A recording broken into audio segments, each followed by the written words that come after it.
If you want to buy a new good value gaming PC that's going to last you for a long time, and it is also upgradeable, meaning that down the line if you want to upgrade any component inside of this system, it's going to be an easy upgrade and you will not have to replace a bunch of components once, so no headaches for you, then this is going to be the perfect video for you, because I'll show you the best rise to performance gaming PC build that achieves high FPS right now, both in high demanding games and esports games at 1080p, 1440p and even 4K. Don't worry, because later on I will show you the exact level of performance that you will get in different games, and the link to this exact same PC will be down in the video description. My name is Valentino, and with that being said, let's start. So I will start by talking about the CPU, and for each component I will explain why it's upgradable over time and why it achieves high FPS right now. Well, for the CPU I went with the Ryzen 5 7600. The reason why I went with this 6-core processor is because it's actually amazing right now. You can pair it with most graphics cards in the market except for the RTX 4090, so down the line if you want to upgrade your graphics card, most likely the Ryzen 5 7600 will not bottleneck it. On top of that, this CPU is very power efficient and will allow you to achieve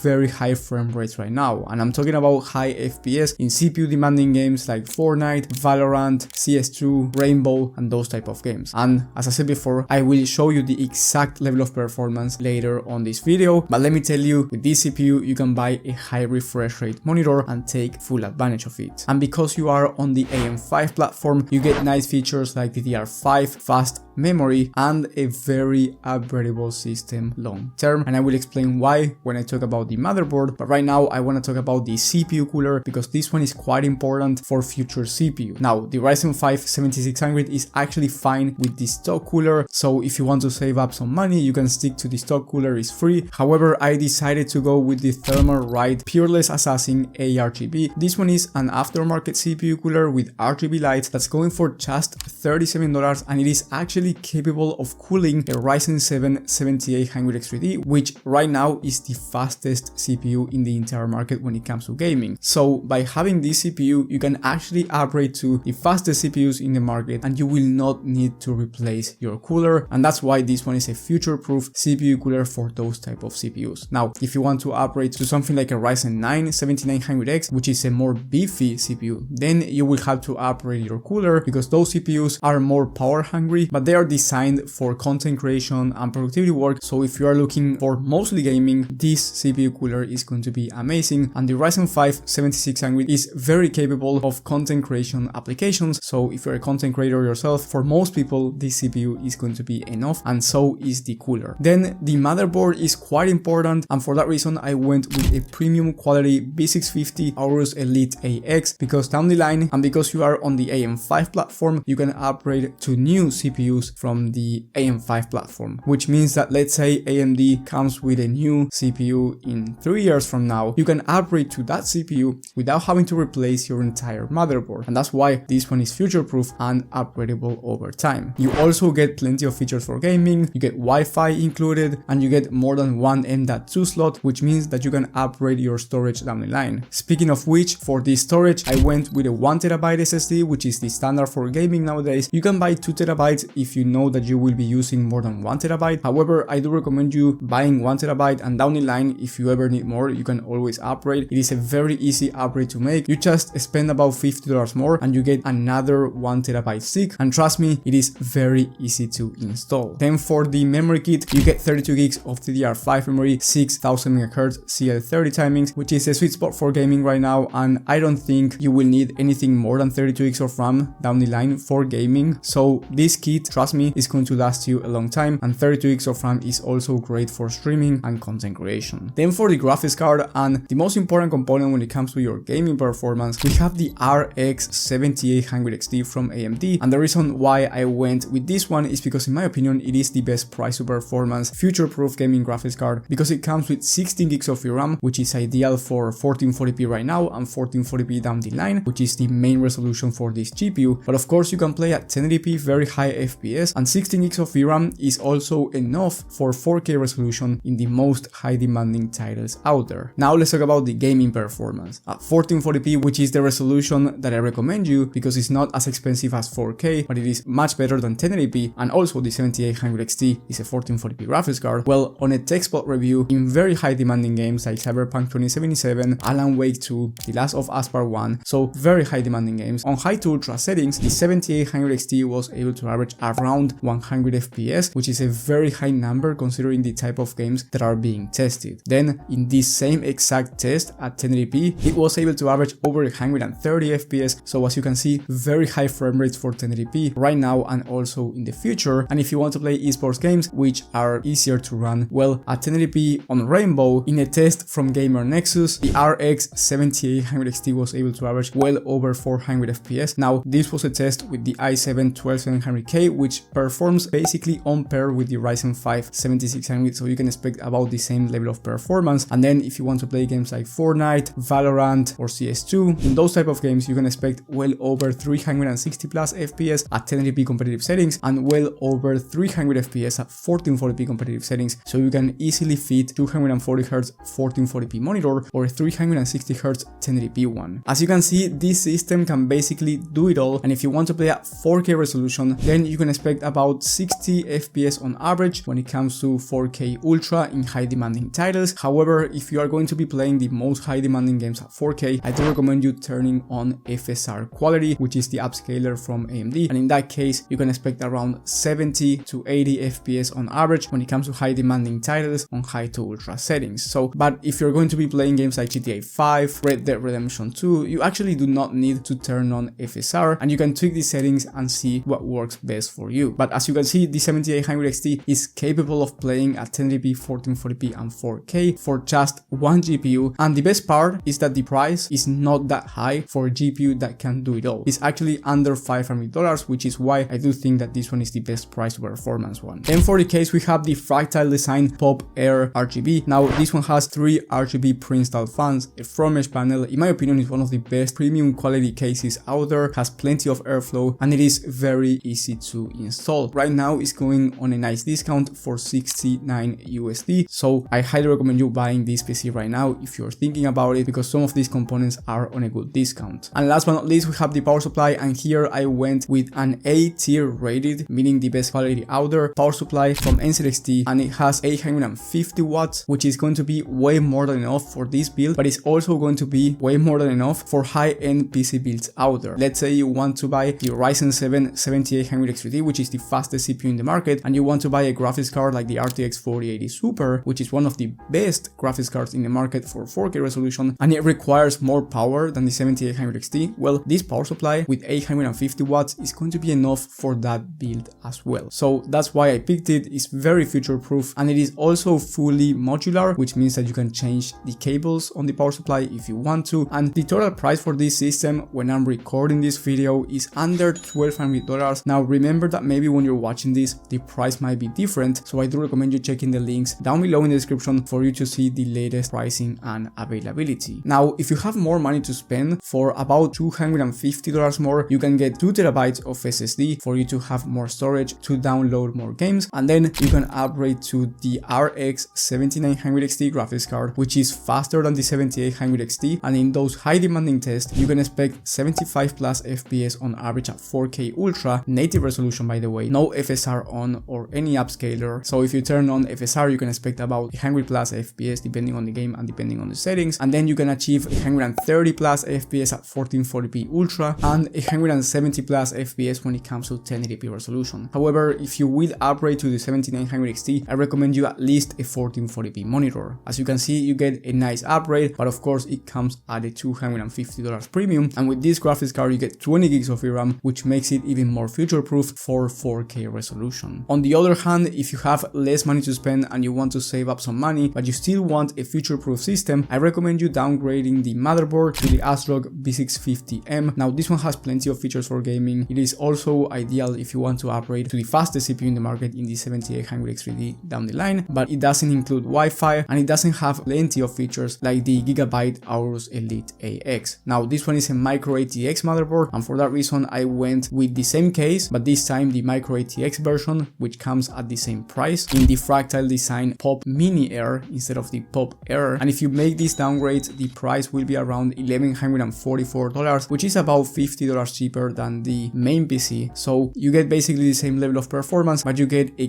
cut down motherboard. And if you need personal PC help, that's going to be the top link in the description. Thank you guys for watching, thank you for the support, and I will see you on the next one.